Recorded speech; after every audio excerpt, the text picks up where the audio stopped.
एक छोटे से गांव में अर्जुन नाम का एक लड़का अपनी माँ और छोटी बहन गुड़िया के साथ रहता था। उनका घर मिट्टी का था, छत पुरानी थी और बारिश के दिनों में घर के अंदर भी पानी टपकता था। उनके पापा की मौत कुछ साल पहले एक एक्सीडेंट में हो गई थी। उस दिन के बाद घर की सारी जिम्मेदारी अर्जुन के कंधों पर आ गई।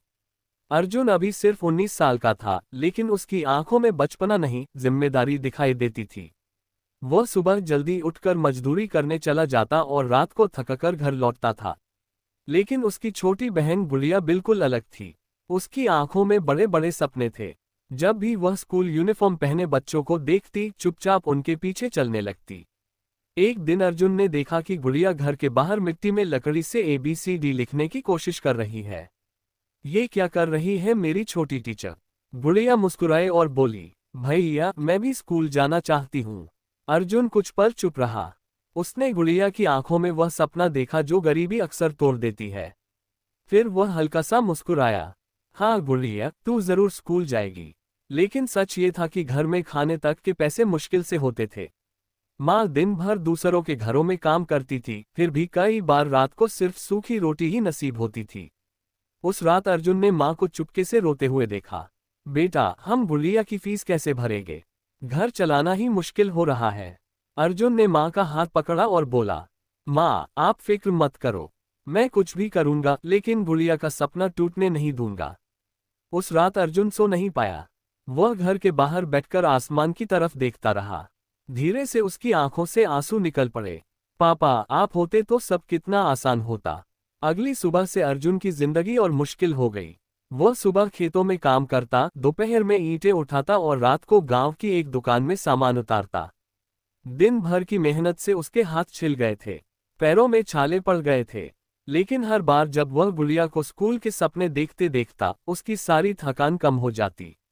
एक रात गुड़िया पानी लेने उठी। उसने देखा अर्जुन जमीन पर ही सो गया है। उसके हाथों पर गहरे घाव थे। गुड़िया की आंखों में आंसू आ गए। भैया मेरे लिए इतनी मेहनत क्यों करते हो? अर्जुन ने आंखें खोली और हल्का सा मुस्कुराया। क्योंकि तू मेरा सपना है। गुड़िया रो पड़ी और अर्जुन को गले लगा लिया। कुछ महीनों तक अर्जुन ने एक भी दिन आराम नहीं किया। धीरे धीरे उसने पैसे जोड़ लिए। एक सुबह वह गुड़िया को नए कपड़े पहनाकर स्कूल ले गया।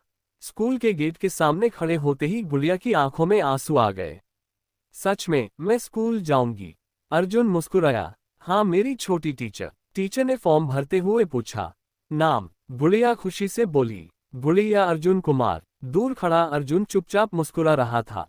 उसकी आंखों में आंसू थे, लेकिन वो खुशी के आंसू थे। समय बीतता गया। गुड़िया पढ़ाई में बहुत तेज निकली। हर क्लास में फर्स्ट आने लगी। गांव वाले भी अब उसकी तारीफ करने लगे। अर्जुन ने सच में बहन की जिंदगी बदल दी। लेकिन मुश्किलें अभी भी खत्म नहीं हुई थीं। एक दिन अर्जुन का एक्सीडेंट हो गया। काम करते वक्त उसके पैर में गहरी चोट लग गई। डॉक्टर ने कुछ महीनों तक आराम करने को कहा। घर में फिर पैसों की दिक्कत शुरू हो गई। गुड़िया ने पहली बार अर्जुन को इतना उदास देखा। उस रात वह चुपचाप अपनी किताबें लेकर बैठी और बोली, भैया मैं प्रॉमिस करती हूँ एक दिन बहुत बड़ी ऑफिसर बनूंगी। फिर आपको कभी काम नहीं करना पड़ेगा। अर्जुन मुस्कुराया, मुझे तुझ पर पूरा भरोसा है। साल बीत गए। गुड़िया ने मेहनत नहीं छोड़ी।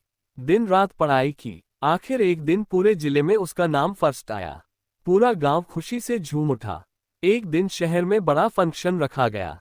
गुड़िया को बेस्ट स्टूडेंट अवार्ड मिलने वाला था। स्टेज पर जाते वक्त उसकी नज़र भीड़ में बैठे अर्जुन पर पड़ी। गुड़िया ने माइक पकड़ा और भावुक होकर बोली, आज जो भी हूँ अपने भैया की वजह से हूँ। जब दुनिया ने कहा कि एक गरीब लड़की कुछ नहीं कर सकती, तब मेरे भैया ने मुझ पर यकीन किया।